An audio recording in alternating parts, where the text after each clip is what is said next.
Mesdames, Messieurs, bonjour et merci de nous rejoindre dans ce 13 européen. Donc voici le sommaire.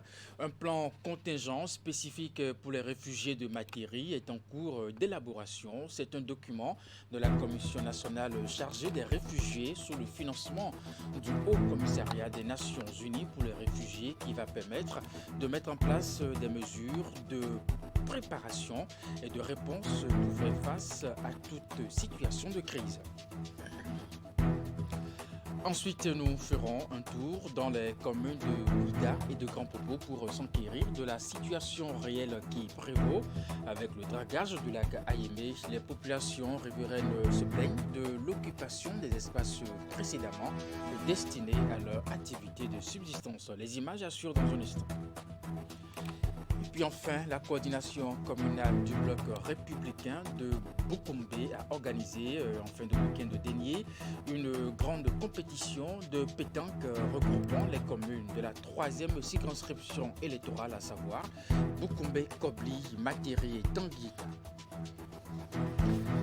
Mesdames, Messieurs, à nouveau bonjour et bienvenue si vous nous rejoignez dans ce 13 européen. La Commission nationale chargée des réfugiés sous le financement du Haut Commissariat des Nations Unies pour les réfugiés a initié et organisé pour 4 jours un atelier pour élaborer un plan contingent spécifique pour les réfugiés de Materi, un document qui aidera à mettre en place des mesures de préparation et de réponse pour faire face à toute situation de crise.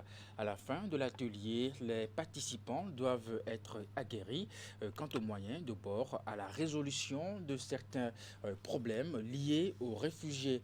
Voici donc le reportage de Régis Hippolyte Agossou.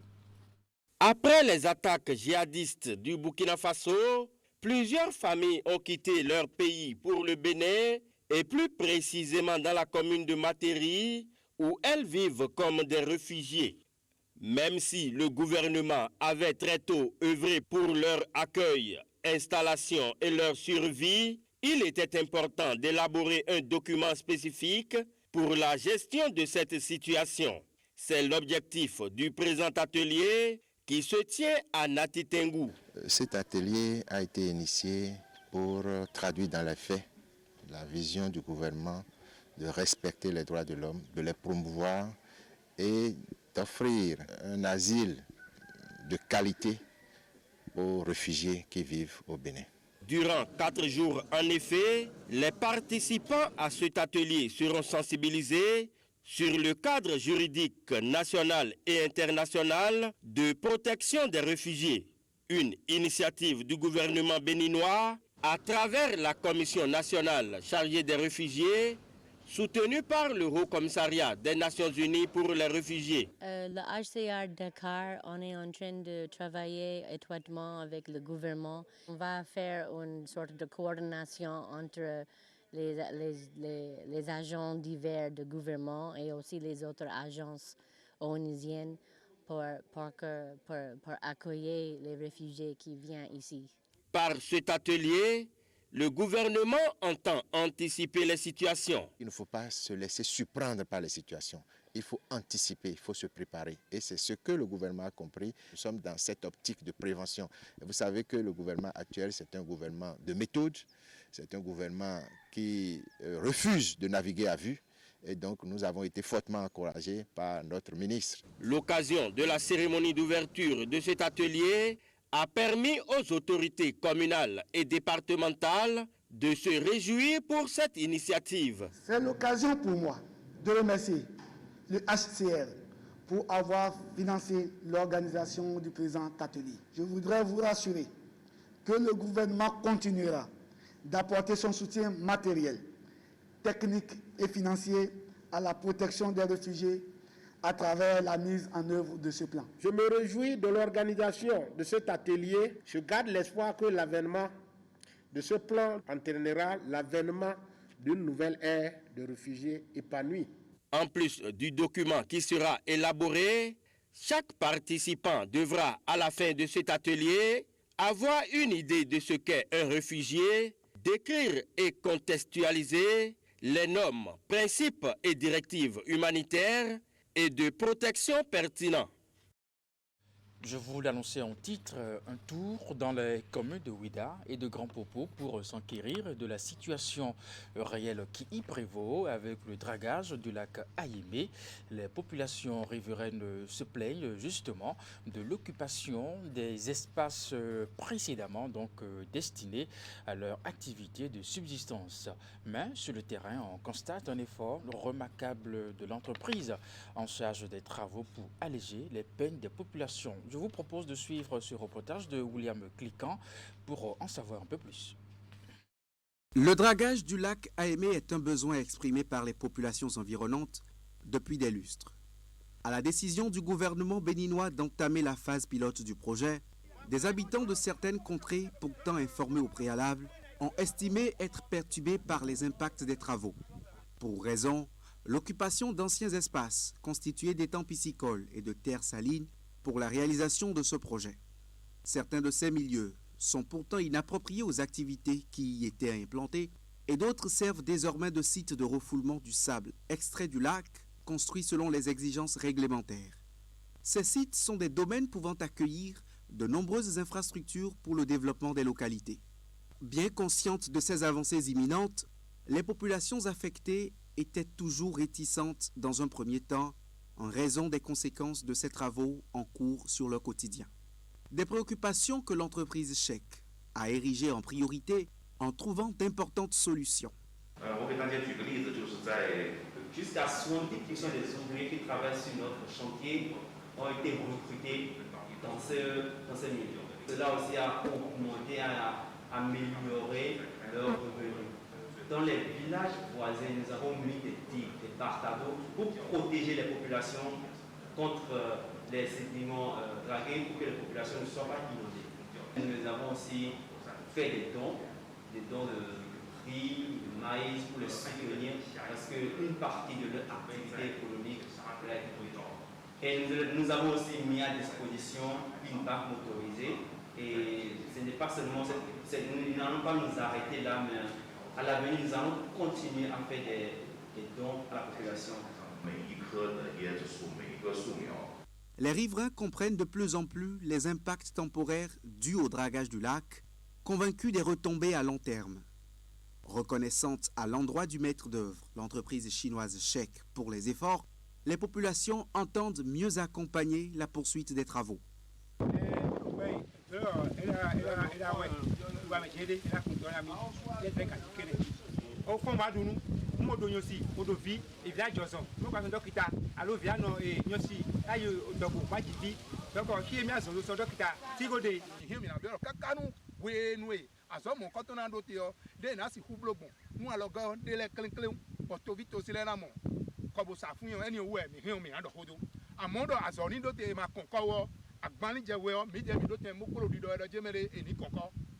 Chèque a aussi pris langue avec l'ONG Cord, initiatrice d'un projet de plantation de mangroves tout au long du lac pour une meilleure reproduction des poissons dans le cours d'eau. Les emprises de la plantation sont respectées et la construction d'un chenal d'irrigation a déjà commencé. Et parlons santé à présent. La Société béninoise de cardiologie, en collaboration avec le ministère de la Santé, commémore la journée mondiale de lutte contre l'hypertension artérielle. Une série d'activités dont le point de presse inaugural a été organisé au Centre national hospitalier universitaire Hubert Kutukumaga. C'était ce mardi. C'est une occasion pour informer sur les risques, causes et les mesures préventives de cette maladie. Reportage de Melvin à Anzo Glelen, Anissat Youssouf est présenté par Teddy Goudalo. L'hypertension artérielle, appelée tueur silencieux, est l'une des premières causes de décès prématurés dans le monde entier. Pour l'Organisation mondiale de la santé, 1,28 milliard de personnes âgées de 30 à 79 ans sont atteintes de ce mal. Dans cette tranche d'âge, les 2/3 des cas enregistrés sont plus dans les pays intermédiaires et moins développés. Au Bénin, 27% de la population âgée de plus de 50 ans est touchée. Malheureusement, la plupart des personnes souffrant d'hypertension artérielle s'ignorent. En effet, près de 70% des personnes hypertendues vivant en Afrique ne sont pas diagnostiqués.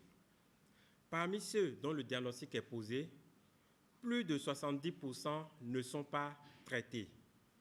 Et parmi ceux qui sont traités, plus de 70% ne sont pas bien traités.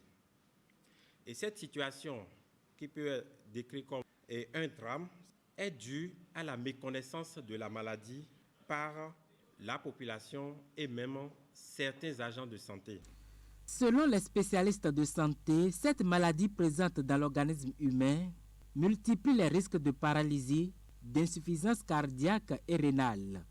Par ailleurs, elle conduit à la dialyse et il est ici recommandé aux patients des précautions.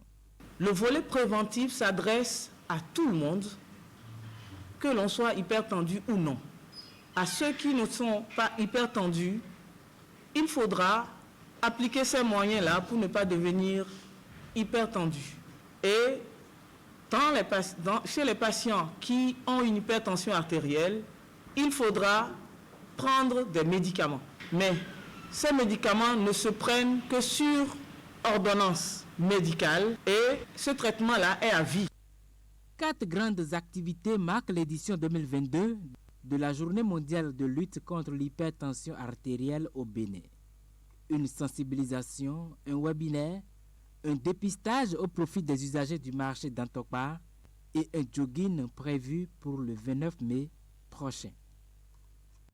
Puis on va parler sport à présent. Dans la suite de ce 13 au Bénin, la coordination communale du bloc républicain de Boukoumbe a organisé une grande compétition de pétanque regroupant les communes de la 3e circonscription électorale, à savoir Boukoumbe, Kobli et Materi et puis Tanguita. Parrain donc de l'événement, l'honorable Gilbert Bagana Alassane Arounan pour les précisions. Des boulistes en provenance des 4 communes de la 3e circonscription électorale, en plein jeu de pétanque sur cette terre de jeu de Boukoumbe. C'est la grande compétition de pétanque organisée par la coordination communale du bloc républicain de la cité des Tatars dans la 3e circonscription électorale. Une compétition parrainée par l'honorable Gilbert Bagana qui, selon les initiateurs, vise à créer un brassage au sein de la jeunesse de la région Pendjari. Cette compétition, au-delà du caractère politique qu'elle revêt, se veut plutôt un brassage de toute la jeunesse.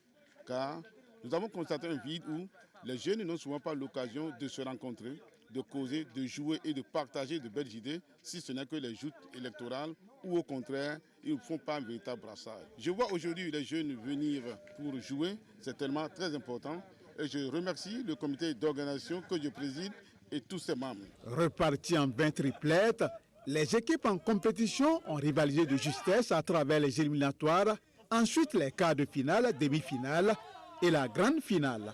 Une finale qui a connu le sacre de Dinaba, Bull Club de Boukoumbe, qui a battu l'équipe de Materi.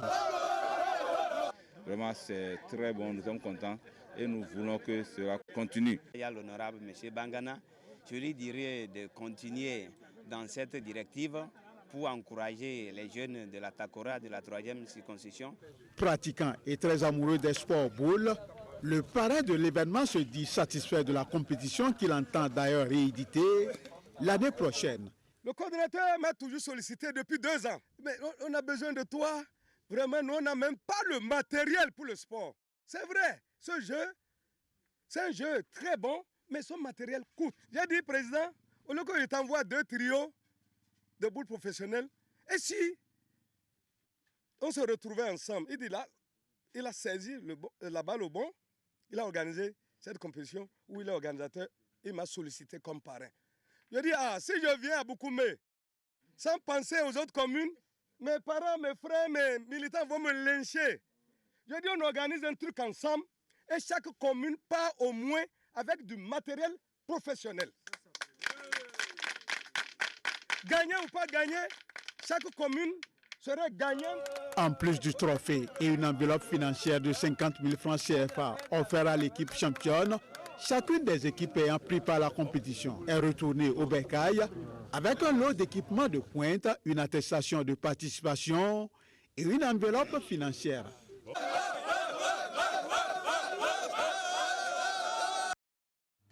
Et puis pendant ce temps, signature d'un mémorandum d'accord ce mardi à Cotonou. C'est un contrat signé entre le ministère des Sports et le National Basketball Association, NBA. À travers ce contrat, le Bénin entend améliorer la qualité de prestation des équipes de basketball et donner aux athlètes béninois de meilleures chances de briller à l'international. La cérémonie de signature s'est déroulée ce mardi en présence du ministre des Sports, Osvaldo Meki. Les détails dans ce reportage. Paraphe et signature. Échange de documents sous les ovations du public. C'est un nouveau jour qui se lève ainsi sur le sport béninois en général et le basketball en particulier. Le présent mémorandum d'accord entre le ministère des Sports du Bénin et la prestigieuse Académie National Basketball Association, ici représentée par son directeur région Afrique, ouvre de nouveaux horizons pour la pratique de ce sport au Bénin. C'est le fruit des réformes amorcées depuis 2016 pour la professionnalisation du sport béninois et la création d'une élite sportive. West Africa has great basketball traditions, and Benin has had a great ambassador of the game in Yan Mahinmi. And we're excited about supporting the government's commitment to use the transformative power of sports, and in our case, basketball, to empower youth and deliver positive social change. Lorsque un jeune béninois ou une jeune béninoise passionnée de basket commence à jouer dans son petit village, dans un quartier de ville, le rêve le plus fou qu'il a, c'est de finir un jour à la NBA.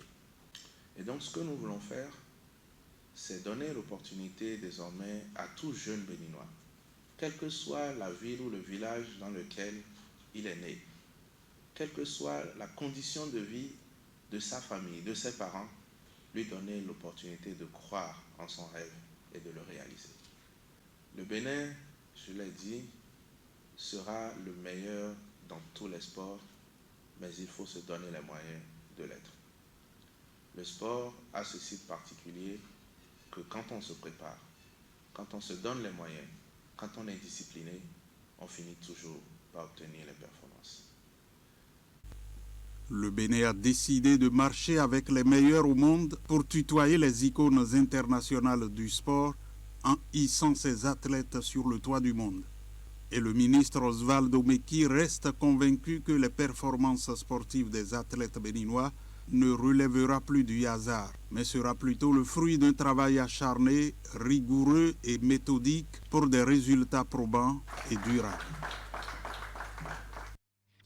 Et pour finir, juste après la signature de ce mémorandum d'accord, les différentes parties se sont confiées à la presse, occasion pour elles de mieux expliquer les tenants et les aboutissants de ce partenariat. Les organisateurs ont mis un accent particulier sur l'approche genre et l'intérêt de ce contrat de partenariat pour les jeunes filles.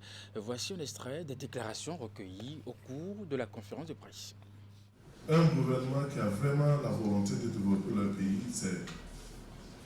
c'est le meilleur moyen d'impacter les jeunes. Et dans ce cadre, ce n'est pas seulement dans le basket sur le terrain, mais aussi développer les administrateurs, développer les coachs. Parce que quand tu n'as pas de bons coachs, ça veut dire qu'ils n'auront pas les connaissances nécessaires pour vraiment éduquer les enfants, les apprendre à jouer le basket pour pouvoir jouer au haut niveau. Ça, c'est un très bon début pour nous tous. On est vraiment heureux d'être ici, on est vraiment fiers d'être ici. Et vraiment, on voit le futur du basketball béninois sera glorieux. En ce moment même, j'attends un enfant du Bénin avec un coach qui est venu me trouver, il m'a envoyé un message, il veut que je regarde les joueurs, les observer parce que la NBA a beaucoup d'opportunités pour les jeunes en général en Afrique et c'est très important pour nous qu'on continue à donner aussi des opportunités aux jeunes béninois. So we want to see female coaches, we want to see female referees, we want to see female game officials, We want to see female administrators, and we want women and girls to pursue careers in sport, especially basketball. C'est à nous d'accompagner ce mouvement à travers ce mémorandum en ouvrant toutes les portes de tous nos contrées, de toutes nos écoles primaires, secondaires, universités et de tous les pratiquants de basketball au Bénin, qu'ils soient scolarisés ou non, ouvrir toutes ces portes-là pour que cet ingrédient nouveau, tout nouveau, qui apparaît dans l'échiquier du sport bénin, du basketball en particulier, puisse toucher tout le monde. Nous devons, à travers ceci, aujourd'hui, donner la chance à chaque Béninois, comme l'a dit le ministre, quel que soit le coin où il est, qu'il soit élève, étudiant, fonctionnaire, l'essentiel c'est qu'il soit pratiquant de basketball, qu'il soit jeune, lui donner la chance de rêver. Et voilà qui est bien. Mesdames, Messieurs, c'est la fin de ce 13h au Bénin. Merci de l'avoir suivi. Après moi, le programme se poursuit sur Canal 3 Bénin. Bonne suite des programmes à vous. À très bientôt. Portez-vous bien.